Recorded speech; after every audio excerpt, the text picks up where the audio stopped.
Nos encontramos en la Gran Mezquita de Valencia, la gran referencia de los musulmanes en la Comunidad Valenciana. Acompáñanos a entrevistar a los representantes de este culto.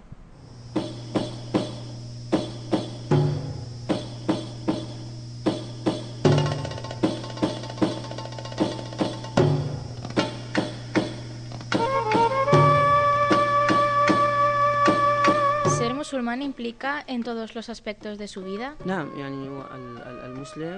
Según las leyes de Allah, de Dios y del profeta, a respetar a todas las órdenes, las obligaciones que están escritas sobre él. Entonces, en todos los aspectos de su vida, está bastante responsable delante de los ojos de Dios y de la religión.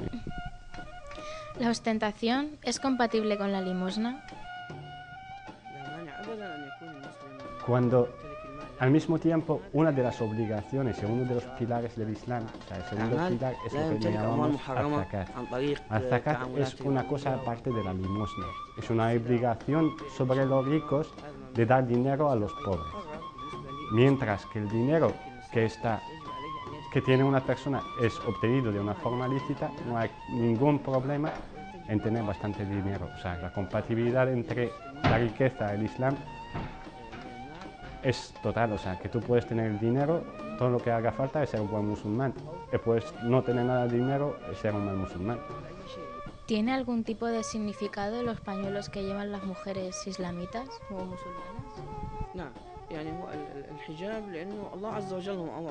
O sea, las mujeres musulmanas están llamadas a ponerse el pañuelo. O sea, no es solamente una orden que tienen para mujeres musulmanas. Hoy en día, incluso si tú ves o buscas una imagen de la Virgen María, no puedes encontrar ninguna imagen de la Virgen María que no esté tapada. ¿En algún momento os habéis sentido discriminados por Occidente? Históricamente, pues si no podemos fijar, pues cuando al principio el Islam se expandió de una forma que llegó prácticamente hasta el Andalus, hasta España. Y ahí se nota, pues eso fue que se han convivido durante muchísimo tiempo varias civilizaciones, varias culturas. Prueba a ello la arquitectura que existe en Granada, la arquitectura que existe en Toledo y todos los demás.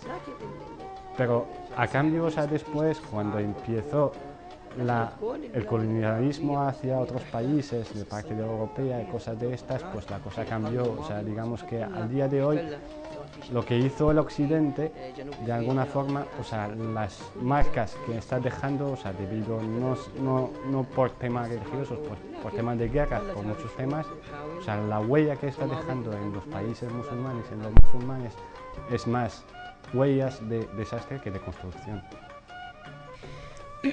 ¿Qué opina usted sobre las personas que, en nombre del Islam, imponen sus creencias y matan a personas?